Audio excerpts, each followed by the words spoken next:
Фінальным акордам стане феерверк у вячэрнім небе. Стартаваў фестываль з прэс-тура для прадстаўнікоў СМІ.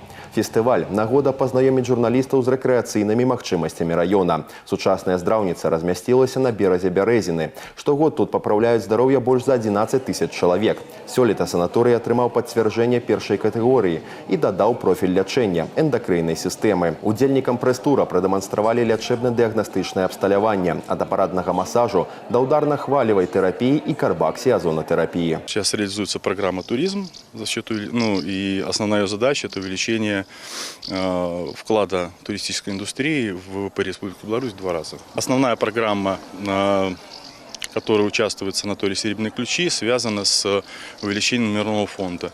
На данный момент мы под реализацию имеем 164 места. После модернизации планируем увеличить количество реализуемых номеров до 36. Мы планируем, чтобы были номера первой категории люкс. На гэтым праграма толькі пачынаецца. Далей яркі гастранамічны конкурс «Ежа з сэнсам» і мастацкі інтэрактыў «Старт» ад галерэі «Арт Хаус». Усе падрабязнасці ў нашых наступных выпусках навінаў.